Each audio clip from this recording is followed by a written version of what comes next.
কাউসার আহমেদ, রাষ্ট্রপতি পরীক্ষার্থী কাউসার আহমেদ।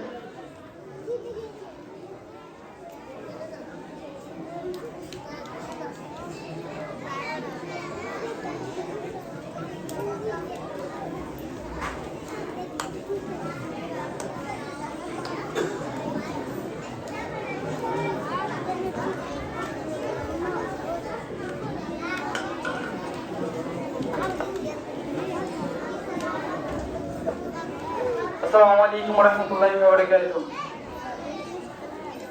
বিসমিল্লাহির রহমানির রহিম। ইব্রাহিম খলিল একাডেমি কর্তৃক আয়োজিত 2025 এসএসসি ব্যাচের বিদায় অনুষ্ঠানে উপস্থিত সম্মানিত অতিথিবৃন্দ, অভিভাবকবৃন্দ, সম্মানিত শিক্ষকবৃন্দ এবং আমার প্রান্তীয় ছাত্রছাত্রী ভাই বোনেরা, তোমাদের সকলের প্রতি আমার আন্তরিক শুভেচ্ছা ও অভিনন্দন। বিদায়ের বেদনায় জলে ভেজা চোখ, দৃষ্টিতে তবু তুমি সেই থাকি অপলক। হে সুনাম ধন্য বিদ্যাপীঠ, তুমি কতটা দৃষ্টনন্দন তা আমি জানি না, তবে তোমার সুনাম অঞ্চল ব্যাপী। তোমার মধ্যে একটি সুনাম ধন্য শিক্ষা প্রতিষ্ঠানে শিক্ষা গ্রহণের সুযোগ পেয়ে আমি সত্যিই গর্বিত। তোমার মূল্যবান পরিবেশ, কমলমতি শিক্ষাদান যা আমার মনে স্বর্ণাক্ষরে লেখা থাকবে। সম্মানিত শিক্ষকবৃন্দ, জানার ক্ষেত্রে আপনারা ছিলেন মনোরম বৃক্ষ। 14 দিন থেকে ফুটে ওঠা বাচ্চা পাখিকে যেমন মা পাখি মুখে তুলে খাবার খেয়ে দেয় রোগ শিক্ষার আগ পর্যন্ত, তেমনি করে আপনারা আমাদেরকে শিক্ষা গ্রহণ করিয়েছেন। আপনার মানুষের আচরণ আমরা কখনোই ভুলব না। ছোটকাল থেকে মা যেমন সন্তানের হাত ধরে হাঁটতে শেখায়, হাঁটা না শেখার আগ পর্যন্ত, তেমনি করে আপনারা আমাদেরকে আলোর পথ দেখিয়েছেন। সেই হাতে চড়া হাতটা এসে আপনাদের হাতটা নিশ্চিন্ত ছেড়ে এসে বড় রোগ কি হতে পারে।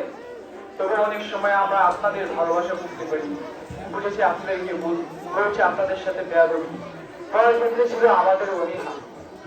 আজকে আমাদের সকল ত্রুটিগুলোকে ক্ষমা দৃষ্টিতে দেখবেন এবং আমাদের ভুলগুলোকে ক্ষমা করে দিবেন এবং আমাদের জন্য দোয়া করবেন যেন আমরা ভবিষ্যতে ভালো কিছু করতে পারি এবং দেশের জন্য কিছু করতে পারি এবং আপনাদের ঈশ্বর সুনাম ধরে রাখতে পারি। প্রিয় সহপাঠী বৃন্দ, যে কোথা থেকে এসে তোমাদের এত আপন হয়ে এসেছি তা আজ আর মনে নেই। শুধু মনে আছে পুরনো কিছু স্মৃতি যা আজ চোখের অবলীলায় বেশি উঠছে। নিজে কোথা থেকে এসে আপন হয়েছি তাও মনে নেই। শুধু মনে হচ্ছে দেহ থেকে আজ প্রাণ থেকে দিয়ে দিচ্ছি বিদায়, দেহ ছেড়ে চলে যাচ্ছে প্রাণটা। তোমাদের সাথে আর দেখা হবে কিনা তাও জানা নেই, কিন্তু এই বিদায় অনন্তকালের বিদায় নয়, এটি ক্ষণস্থায়ী বিদায়। এই বিদায় হচ্ছে সময়ের একান্ত যাওয়া, কালের যাত্রা, অন্য কোথাও চলে যাওয়ার বিদায়। অনন্তকালের জন্য আমার সকলকে একত্রই মনের সুতায় গাঁথা থাকবো সকলে। ছোট ভাই বোনেরা, তোমাদেরকে কি করবো আজ তোমাদের চলে। তোমাদেরকে অনেক সময় শাসন করেছি, অনেক সময় তোমাদেরকে আঘাত করেছি, সকল অভিমান ভুলে গিয়ে আজকে আমাদেরকে ক্ষমা করে দিয়েছি। তোমাদের থেকে পেয়েছি আমরা শ্রদ্ধা, ভালোবাসা ও সম্মান। কিছু করতে না পারলেও তোমাদেরকে জড়িয়ে নিয়েছিলাম স্নেহের চাদরে, তোমাদের জড়িয়ে গিয়েছিলাম তোমাদের মায়ের চাদরে। আজকে সকল বন্ধন ছিন্ন করে চলে যেতে হবে এক নতুনত্বের দিকে। আর হয়তোবা তোমাদের সাথে একসাথে বসা হবে না, হয়তোবা তোমাদের সাথে ঘন্টার পর ঘন্টা কথা বলা হবে না, তোমাদের সাথে মজা করা হবে না, তোমাদেরকে শাসন করা হবে না। হয়তোবা তোমাদের সাথে এই জায়গায় আর সমাবেত হওয়া হবে না আমাদের, হয়তোবা তোমাদের সাথে ওই এক জায়গায় পিছনে আর বসা হবে না আমাদের।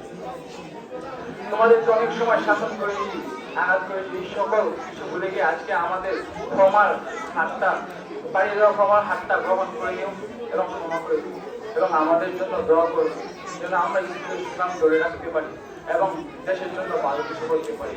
অবশ্যই তোমাদের সকলের জন্য আমার সাথে আসসালামু আলাইকুম।